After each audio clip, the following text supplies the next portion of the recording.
Bonjour, merci de me rejoindre pour ce nouvel épisode du Time to Bloom podcast, l'émission dont la vocation est de briser les cycles d'abus. Je suis Amine Prunier, survivante d'une relation toxique et fondatrice de Time to Bloom Yoga, qui sort prochainement son programme en 7 semaines de Fake Love à Self Love, mettant la discipline du yoga au service de la libération et de la guérison de telles relations.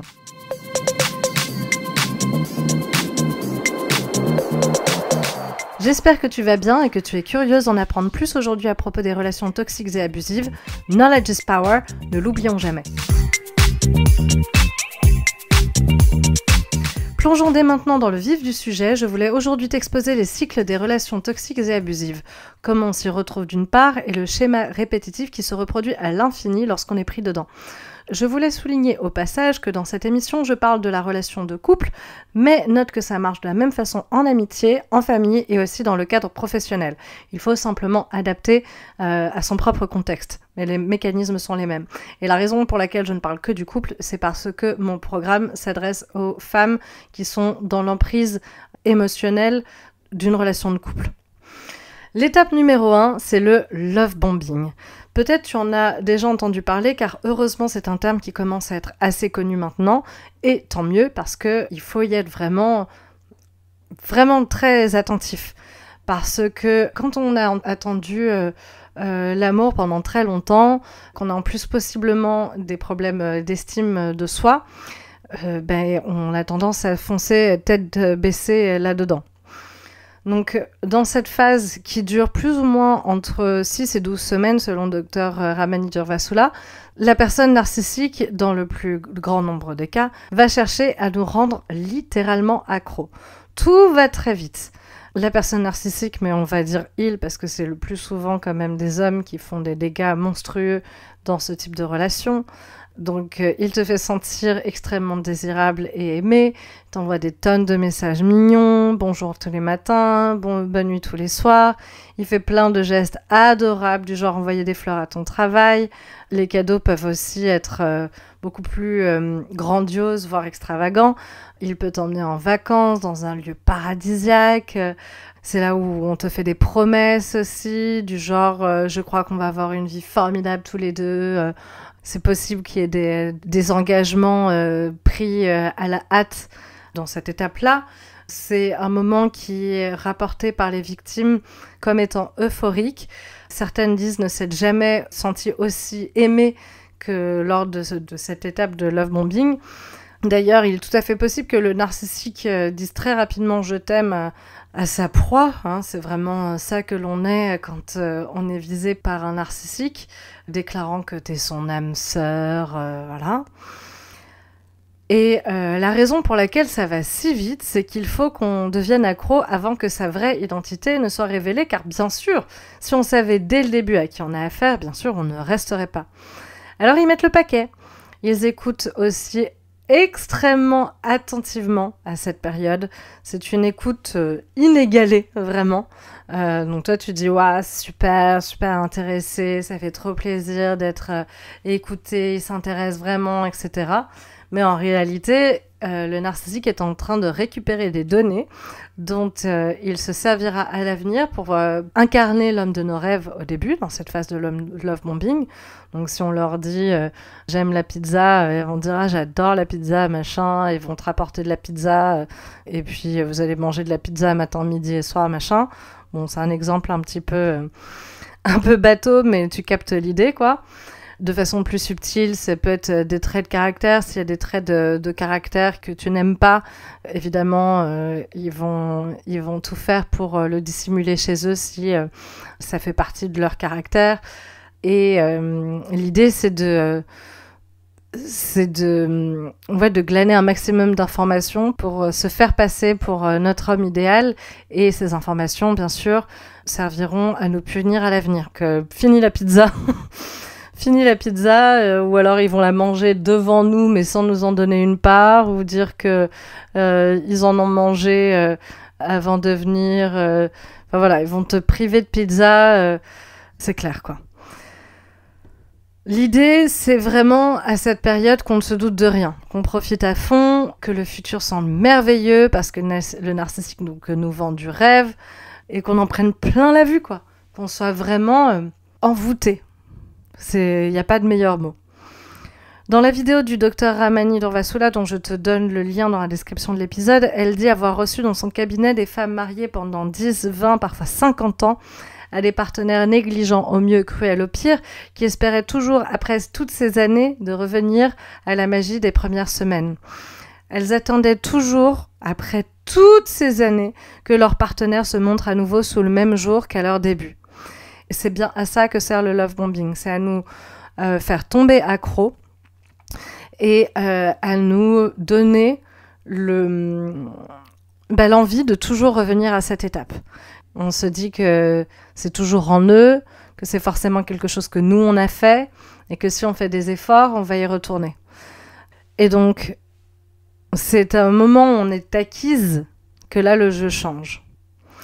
Nota bene, une information qui m'a particulièrement intéressée et que j'ai entendue donc, dans cette vidéo que j'ai linkée à cet épisode, parce que moi, à chaque fois que j'ai entendu parler de love bombing, je me suis toujours dit genre, j'ai pas vraiment eu ça, ouais, peut-être un petit peu, peut-être très vite, il m'a fait plein de compliments.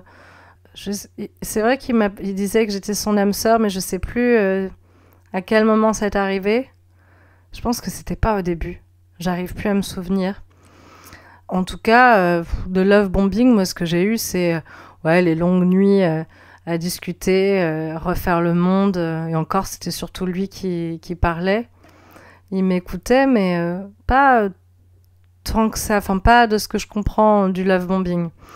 Et donc, dans la vidéo, Dr Ramani Durvasula dit que tous les narcissiques n'ont pas recours à cette étape, ou peut-être de façon moins grandiose, et que c'est le cas du covert narcissique secret en français. Je suis pas fan de la traduction qui implique que les autres formes de narcissique sont nécessairement flagrantes. Mais voilà, mon ex en tout cas était de ce genre-là, en effet. Clairement, on peut pas dire que j'ai eu droit à une période de love bombing de rêve. J'ai même pas ça pour me justifier, même si je sais, c'est pas de ma faute, nanana, trauma bonding, tout ça. Mais bon, bref. Arrive ensuite la phase d'évaluation. D'un seul coup, c'est fini. À partir du moment où on est hooked, le prince charmant tombe le masque et révèle en réalité son vrai visage de méchant crapaud qui n'en loupe pas une pour nous en faire voir de toutes les couleurs. Un mot de travers et c'est la crise. Un sourcil plus haut que l'autre et c'est la crise. Parfois une tempête dans un verre d'eau et c'est la crise. Parfois il n'y a même pas de tempête dans un verre d'eau, mais il crée une crise pour un oui ou pour un non. Il s'amuse en fait à tester nos limites et de manière générale cherche à activement créer la confusion dans notre esprit. C'est super violent parce que on n'y croit pas, on est vraiment incrédule, sidéré. On se dit mais c'est impossible, le prince là de la love bombing phase que je viens de traverser soit en réalité un monstre. C'est forcément parce qu'on a dit ou fait quelque chose de mal, comme je disais. On se remet tout de suite en question et évidemment, immédiatement, on se met à redoubler d'efforts pour leur faire plaisir. Mais en réalité, c'est peine perdue parce que c'est comme si le goal se déplaçait toujours. On ne peut jamais parvenir à leur faire plaisir, ce qui est tout à fait épuisant et contribue à nous faire sentir qu'on n'est pas à la hauteur. Donc genre par exemple, si tu cuisines son plat préféré, donc on va reprendre l'exemple de la pizza, sa réponse est que non, il n'aime pas ça, ou bien c'est pas cette recette qu'il aime, ou bien encore il t'a rien demandé et t'envoie promener. Donc ouais, c'est vraiment très difficile comme moment et en fait, sans qu'on s'en rende compte, ça y est, on est pris au piège.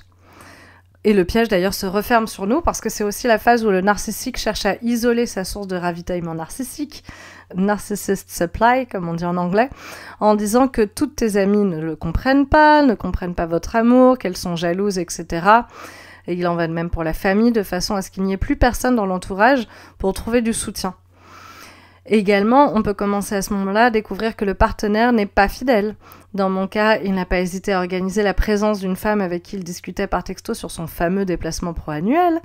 Il me disait qu'elle le draguait, elle ne l'intéressait pas, et je le croyais, même si je lui demandais pas pourquoi il continuait de lui parler, parce qu'il était absolument hors de question d'oser remettre sa vertu en question, lui qui m'avait tellement dit dans notre seemingly phase de love bombing combien il détestait ça, les gens malhonnêtes qui trompent, qui mentent.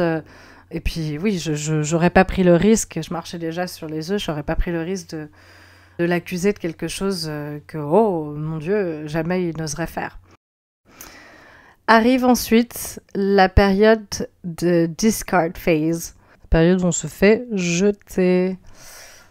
Et surprise, cette fille qui ne travaillait pas pour l'entreprise qui employait mon ex faisait partie de l'équipe de l'événement sur lequel il allait partir genre le lendemain ou le surlendemain. Je l'ai découvert vraiment très peu avant le départ.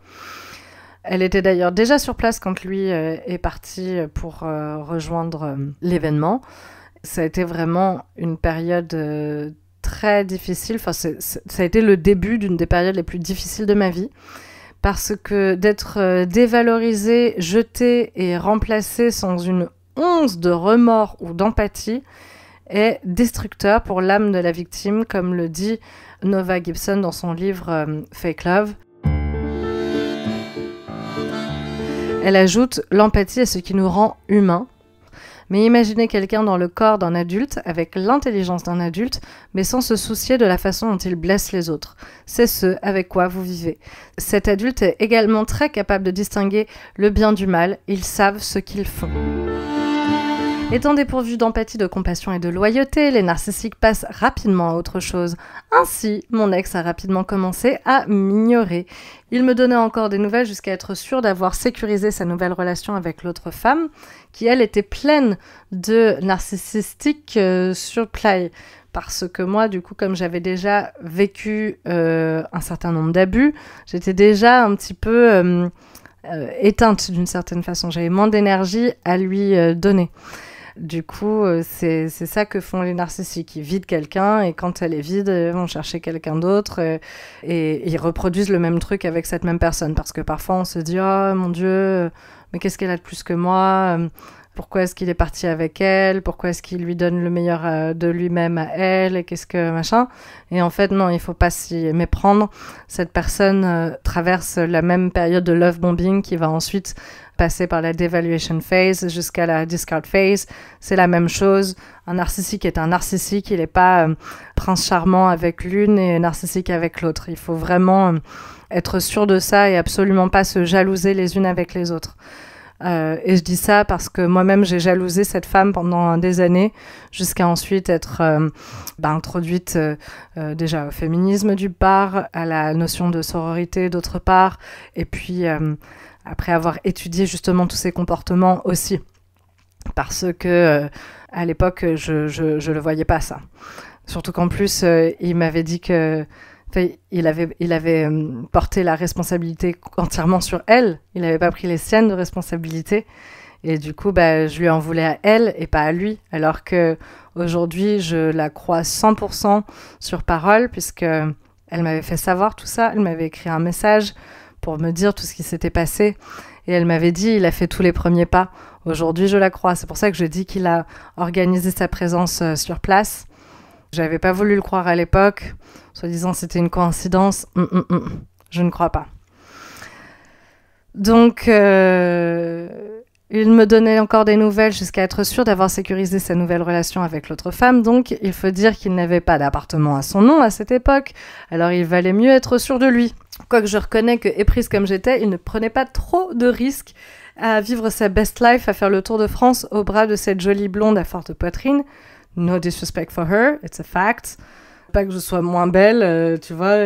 Les brunes comptent pas pour des prunes, même si elles ont des petits seins. Soyons bien clairs avec ça, mais c'est juste parce que le cliché est tellement énorme, je suis obligée d'en toucher mot, quoi. Et donc du coup, effectivement, quand il a sécurisé sa relation avec cette fille, il a commencé à être vraiment très distant et jusqu'à ne plus me répondre. Il a alors fallu que je le harcèle pour qu'il finisse par me dire que c'était terminé. Et putain,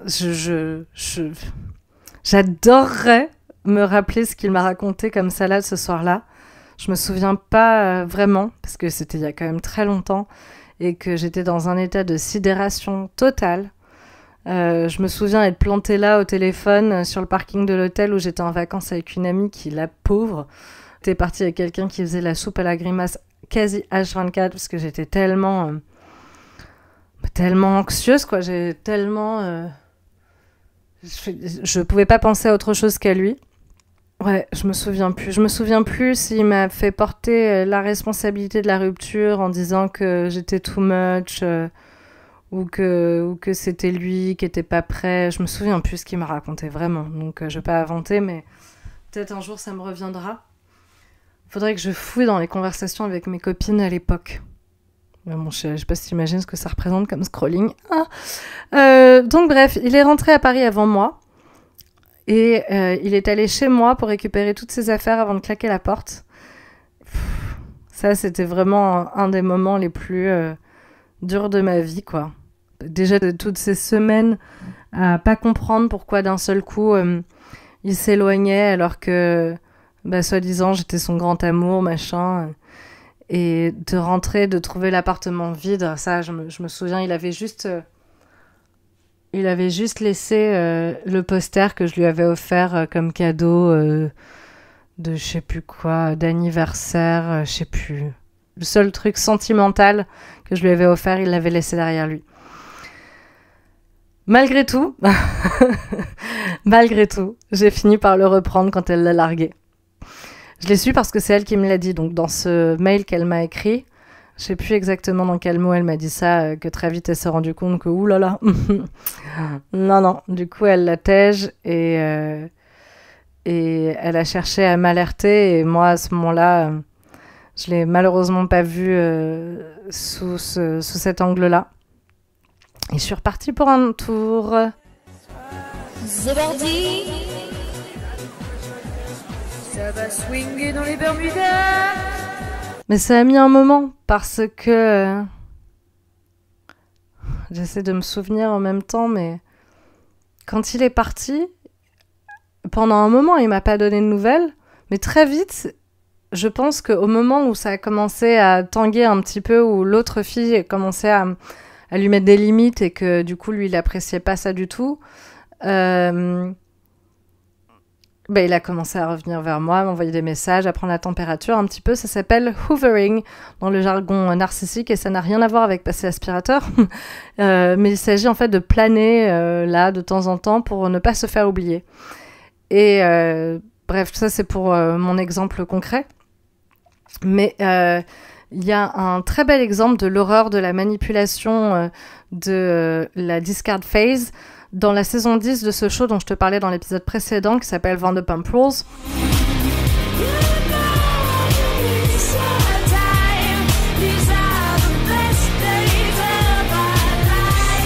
Vraiment, il y a 11 saisons de cette émission, mais s'il y en a une seule à regarder, c'est la saison 10. En 2 mots, il y a un mec qui s'appelle Tom Sandoval qui était en couple depuis 9 ans avec Ariana Madix, qui entretenait depuis des mois une liaison avec une autre fille du casting, Raquel Lewis. La liaison a été révélée au grand jour quelques semaines avant la diffusion de la saison 10, qui avait déjà été filmée et qui s'apprêtait à être diffusée. Du coup, vite, la prod a renvoyé les caméras pour filmer the unfolding de cette relation, parce que la saison était bouclée, mais bon là, l'événement était tellement énorme que d'ailleurs, pour la première fois dans l'histoire de la chaîne, ils ont repris les caméras pour filmer the drama. Et donc, quand la saison 10 a commencé à être diffusée, mais on était tous, je trouve même pas mon mot, hallucinés de regarder vraiment en temps, entre guillemets, réel, le mec préparer, en fait, sa discard phase. Donc, clairement, on y voit l'automne préparer le terrain, en faisant passer sa partenaire d'une quasi-décennie pour instable et peu aimante, en totale complicité avec son meilleur ami, dans le but que le monde ait pitié de lui et accepte son nouvel amour au grand jour, qui le rend si heureux. Et ce qui est le plus hallucinant dans tout ça, c'est à quel point c'est un textbook narcissique, c'est que ce même homme avait utilisé la même technique 9 ans plus tôt pour rompre avec son ex-petite amie et se mettre en couple avec Ariana. Kristen Doute, à l'époque, avait été traitée de folle d'exprimer la moindre insécurité envers Ariana, et le monde entier, moi compris, j'ai honte de l'avouer, s'était réjoui pour lui parce qu'il semblait tellement souffrir de la jalousie de Kristen. Donc voilà, un bel exemple encore de Discard Phase, et dans le livre là... Nova Gibson dit, et c'est pour ça que j'ai parlé de l'exemple de Tom Sandoval et Ariana Madix, une autre raison pour laquelle les abus s'intensifient juste avant la phase de rejet, c'est pour ouvrir la voie au narcissique afin qu'il puisse faire une transition acceptable vers la nouvelle relation. L'idée est de vous faire paraître mentalement folle aux yeux du monde extérieur, ainsi les gens se sentiront désolés pour eux et accepteront leur nouvel intérêt amoureux qui les rend si heureux. Tout ce que je viens de te raconter là de l'histoire avec mon ex, s'est déroulé dans les tout premiers mois de notre relation. On s'est mis ensemble en mai, il est parti en juillet, il m'a quitté en août et il est revenu se réinstaller chez moi en septembre, octobre, si je me souviens bien. La relation en tout a duré 3 ans. Et donc, je voulais désormais parler du cycle d'abus très similaire. C'est la même chose en réalité, mais en rentrant dans le détail du quotidien. Donc, on a marché sur des œufs. Quand il est revenu, même si... très vite, son infidélité a été révélée. J'étais quand même terrifiée à l'idée qu'il reparte. Et donc, je marchais sur des œufs. Le caractère du narcissique est imprévisible, donc on fait de notre mieux pour ne pas provoquer l'inévitable crise. Moi, mon ex, il pétait les plombs pour un oui ou pour un non. Donc, je sais que c'est pas une exception, que c'est juste le caractère du narcissique en soi. Donc voilà, on le suit où il veut aller, on mange ce qu'il veut manger, on regarde ce qu'il veut regarder, tout pour le satisfaire, mais bien sûr, c'est jamais assez. Du coup, ainsi tôt ou tard, c'est la crise. Abus verbaux, émotionnels et ou physiques, colère, cris, menaces, intimidation, punition en tout genre. Moi, je subissais énormément de silent treatment. Énormément. Il suffisait que je dise quelque chose qui lui plaisait pas et d'un seul coup, il se fermait, c'était parle pas avec moi, laisse-moi tranquille, machin, fais ta vie, pinçait sa bouche, je faisais le vénère, on avait l'impression qu'il ruminait dans sa tête, machin. Voilà, et puis il pouvait ne pas me parler pendant vraiment très très longtemps, ce qui me rendait complètement cinglée, puisqu'on vivait donc dans mon appartement qui était un tout petit studio avec une cuisine américaine. Donc quand t'es dans un si petit espace avec quelqu'un qui ne t'adresse pas la parole, je t'assure, ça rend dingue, tu vois. Surtout quand t'es en plus complètement dans l'emprise de ce truc de trauma bond, et donc du coup tu veux absolument faire en sorte que les choses s'arrangent, quoi. Ça rend vraiment barjot. Et évidemment, donc la phase suivante, enfin évidemment, non, mais la phase suivante, c'est la réconciliation. Pouf! Subitement, le narcissique s'excuse, ou bien on te fait porter le chapeau, mais dans tous les cas, c'est balayé sous le tapis. Dans tous les cas, la crise est balayée sous le tapis, c'est comme si de rien n'était. Et là, à ce moment-là, on profite d'une phase de plus en plus courte de love bombing, parce que si au début, il y a besoin du voyage paradisiaque, etc., là, peut-être 2-3 roses ou un repas au resto, le minimum pour te garder accro, en fait, pour te faire croire qu'il fait des efforts, qu'il comprend, que cette fois, c'est sûr, il recommencera pas. Donc c'est le calme avant la tempête, avant que aussi, sûrement, que le soleil se couche tous les soirs et se lève tous les matins, le cycle recommence. Je dis aussi sûrement que le soleil se lève et se couche tous les matins, tous les soirs, parce qu'il est vraiment essentiel de comprendre que lorsqu'on est prise dans ce cycle, les choses ne changeront pas. Sinon, que pour empirer. D'où l'importance d'avoir une pratique qui permet de rester ancré, nous immunisant contre le fait d'être swept off our feet. Je ne sais pas trop comment traduire cette expression anglaise qui dit que quand on tombe éperdument amoureux d'un seul coup, c'est que comme si le sol s'était balayé en dessous de nous et que on était tombé, chute amoureuse. Je ne sais pas trop comment traduire ça, mais l'idée c'est que on perd notre ancrage. Et je pense qu'au contraire, pour tomber sainement amoureux ou amoureuse, il faut absolument être totalement ancré dans ce qu'on est, dans notre quotidien, dans notre vie. Et ça, c'est quelque chose que permet le yoga, de rester ancré. Je pense que c'est excessivement important pour s'immuniser à ce genre de relation. C'est important aussi d'avoir une pratique qui permet d'apprendre à s'aimer pour se protéger de la violence des phases de dévaluation et de discard. D'ailleurs, petite parenthèse, mais si je lis beaucoup à travers mes recherches qu'il y a beaucoup de femmes qui se sont mises au yoga suite à une relation toxique comme ça a été mon cas. À l'inverse, je n'ai encore pas lu de femmes qui pratiquaient déjà le yoga sérieusement et qui se sont laissées emporter dans une relation toxique. Ça doit quand même exister, mais je ne trouve pas de témoignages. Donc c'est qu'il doit y en avoir moins, certainement, je suppose. Et c'est important également d'avoir une pratique qui permet de garder l'esprit clair sur la réalité des événements et se défendre contre la manipulation. On parle souvent de brouillard quand on est dans une relation toxique. Et la pratique du yoga, de la méditation, des exercices de respiration, d'écriture aussi, de journaling, permet de lever ce brouillard et de rester vraiment clair. Donc voilà, c'est la fin de cet épisode qui te présentait sommairement les étapes du processus d'emprise narcissique et les cycles d'abus dans ces relations. J'ai fait cet épisode pour que tu aies ces informations si tu les connaissais pas. Mais je t'encourage vraiment à creuser en suivant les sources de cet épisode si tu n'es pas sensibilisé à tous ces termes et manipulations. C'est vraiment une conversation qui peut être longue. Donc voilà, je t'invite vraiment à chercher, à continuer tes recherches parce que il faut savoir que je vais enseigner dans le programme Time to Bloom de Fake Love à Self Love concrètement les techniques du yoga pour les ancrer dans ton quotidien, pour que tu puisses te libérer de l'emprise, guérir de tes blessures, vivre une vie épanouie et cultiver tes rêves à l'abri des calamiteux. Et du coup, dans ce programme, je parlerai de ces notions pour les mettre en fait au service de l'apprentissage du yoga et comment est-ce qu'on peut l'utiliser pour se libérer de cette emprise et pour se guérir de telles relations. Donc par exemple, je parlerai de love bombing pour dire combien la pratique du yoga est un excellent bouclier à cette grossière manipulation. Je parlerai d'évaluation, donc pour parler d'ancrage, de discard, pour parler de lâcher prise, etc. Mais je veux dire par là que tu seras mieux préparé au programme, t'informant un petit peu plus sur toutes ces notions, mais aussi parce que je n'ai pas l'intention avec ce programme, et j'avais dit que j'insisterais sur ce point, du coup j'insiste sur ce point, mais ce programme, il est oui éminemment thérapeutique, mais en aucun cas je prétends faire ta thérapie.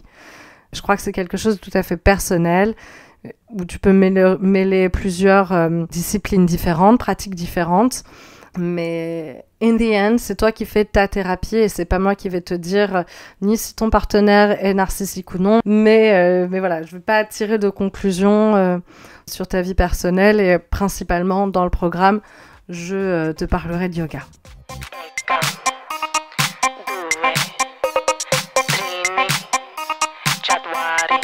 C'est la fin de cet épisode. Je te rappelle que le programme que je vais lancer prochainement, Time to Bloom de Fake Love à Self Love, va t'enseigner concrètement en 7 semaines les techniques du yoga et les ancrer dans ton quotidien pour que tu puisses te libérer de l'emprise, guérir tes blessures, vivre une vie épanouie et cultiver tes rêves à l'abri des calamiteux.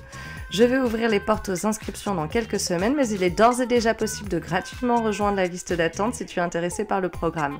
Je te recommande vivement de le faire car à l'occasion de ce premier lancement, je vais offrir aux préinscrits de la possibilité de devenir membre fondatrice et proposer aux Bloomettes de la première graine d'énormes avantages en échange de leur feedback et témoignages. Indeed, elles bénéficieront d'un tarif exceptionnel ainsi que de la possibilité de participer gratuitement au second lancement du programme Time to Bloom de Fake Love Self Love.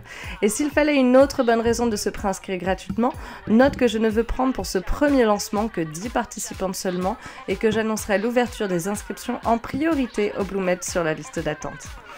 Je te mets le lien d'inscription sans engagement dans la description de l'épisode. Tu verras, pour valider ta préinscription, il y a un rapide questionnaire Typeform à remplir. Ça se fait en 5 minutes promis, mais cela va m'être très précieux pour régler le plus précisément possible le contenu du programme pour t'aider à bloomer from where you are planted. Voilà, c'est tout pour aujourd'hui. Avant de partir, s'il te plaît, pense à noter l'émission sur ta plateforme d'écoute préférée et partager l'épisode s'il t'a inspiré. Ça aide à faire pousser le podcast et permet de semer les graines du bloom. Merci d'avance et à la semaine prochaine pour un nouvel épisode du Time to Bloom podcast. D'ici là, prends soin de toi et des gens qui te font du bien. Bloom!